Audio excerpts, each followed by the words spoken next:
अगर मैं ये कहूं कि पाकिस्तान की टी20 क्रिकेट में फखर जमान से ज्यादा ओवर हाइप्ड कोई भी खिलाड़ी नहीं है। सिर्फ टी20 इंटरनेशनल क्रिकेट के अंदर, ओडीआई में नहीं, टी20 के अंदर जितना ओवर हाइप्ड फखर जमान है, इतना कोई भी खिलाड़ी ओवर हाइप्ड नहीं है। मैं पूरी तफसील के साथ, पूरे स्टैट्स और सबूत के साथ बताऊंगा कि फखर जमान से बड़ा ओवर हाइप्ड कोई भी खिलाड़ी नहीं है। फखर जमान का जो इतना बड़ा लंबा कैरियर चल गया है, 10 साल उसने पाकिस्तान के लिए ऑलमोस्ट 10 साल के लगभग टी20 क्रिकेट खेल ली है, तो उसकी एक बड़ी और मेन रीजन ये है कि पाकिस्तान की क्रिकेट टीम में बाबर आजम मौजूद था, मोहम्मद रिजवान मौजूद था। जब भी पाकिस्तान की टीम जो है वो बुरा परफॉर्मेंस करती थी तो सिर्फ और सिर्फ जो तनकीद है वो बाबर आजम या फिर मोहम्मद रिजवान के ऊपर होती थी, जिसकी वजह से फखर जमान और भी काफी सारे खिलाड़ी, मोहम्मद आरिफ, इफ्तिखार अहमद, शहनशाह, हारिस राव, शादाब खान, हसन अली, ये वो खिलाड़ी थे जो कि बाबर आजम की वजह से बच जाते थे। इनकी बुरी परफॉर्मेंस जो है वो सामने नहीं आती थी और जो तनकीद है वो सिर्फ और सिर्फ बाबर आजम के ऊपर होती थी। अब जो कि पिछले एक साल से टी20 क्रिकेट के अंदर बाबर आजम मौजूद नहीं है, बाकी सारे खिलाड़ी खेल रहे हैं, सिर्फ बाबर आजम और मोहम्मद रिजवान को निकाला गया है। तो अभी वहीं पर अब अगर हम इन खिलाड़ियों की परफॉर्मेंस देखें तो फखर जमान जो है वो बुरी तरह एक्सपोज हो रहा है और फखर जमान की जो असलियत है वो पाकिस्तानी अवाम के सामने, पाकिस्तान क्रिकेट शायकीन के सामने आ रही है। तो अगर फखर जमान की परफॉर्मेंस की बात करें तो एक साल के अंदर यानी कि 2025 के अंदर जो उसने टी20 मैचेस खेले हैं, इनसे बुरा रिकॉर्ड किसी भी पाकिस्तानी खिलाड़ी का नहीं है। इवन के जो मोहम्मद हारिस है उसका रिकॉर्ड भी फखर जमान से अच्छा होगा, जो कि इससे भी ज्यादा ओवर हाइप्ड और एक फ्लॉप तरीन प्लेयर है, उसका रिकॉर्ड भी हो सकता है कि फखर जमान से बेटर हो। अगर साल 2025 में परफॉर्मेंस की बात करें तो फखर जमान ने टोटल 8 मैचेस खेले हैं साल 2025 के अंदर, और ये 8 के 8 मैच किसी बड़ी टीम के खिलाफ नहीं है। ये 8 मैच बांग्लादेश, अफगानिस्तान, ये जैसी टीमों के खिलाफ हैं। बांग्लादेश के खिलाफ सीरीज खेली गई थी पाकिस्तान के होम ग्राउंड के अंदर, बांग्लादेश के अंदर, उसके बाद फिर अब ट्राई सीरीज चल रही है। तो ये जितने भी मैच हैं ये छोटी टीमों के खिलाफ खेले गए हैं, लेकिन उसके बावजूद फखर जमान का जो रिकॉर्ड है वो इंतहाई बुरा चल रहा है।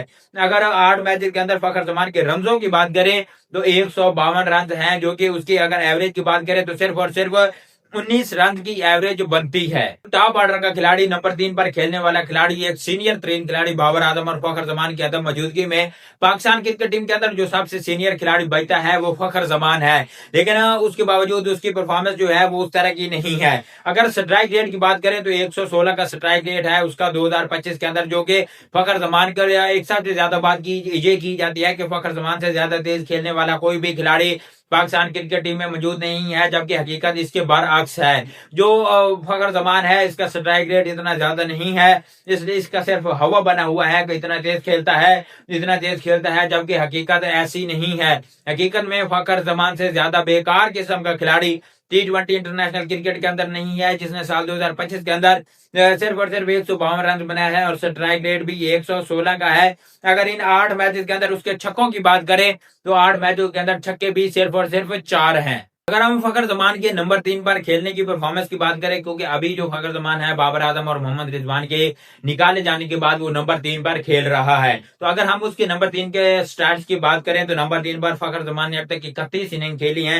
उन 31 इनिंग के अंदर उसके जो रन है वो 621 रन है, सिर्फ और सिर्फ 22 की एवरेज है, और जो स्ट्राइक रेट है वो 117 का स्ट्राइक रेट है। उन 21 मैचेस के अंदर जो फखर जमान ने छक्के लगाए हैं, 31 मैचों के अंदर जो फखर जमान ने छक्के लगाए हैं वो सिर्फ और सिर्फ 22 छक्के हैं, पर मैच एक छक्का भी नहीं है। अगर चौकों की बात करें तो सिर्फ और सिर्फ 53 चौके हैं 31 मैचेस के अंदर, जो कि पर मैच 2 चौके भी नहीं बनते। अगर उसी के बरअक्स बाबर आजम की बात करें तो बाबर आजम एक मैच के अंदर आराम से 4 चौके उसकी ऑन एवरेज बात है।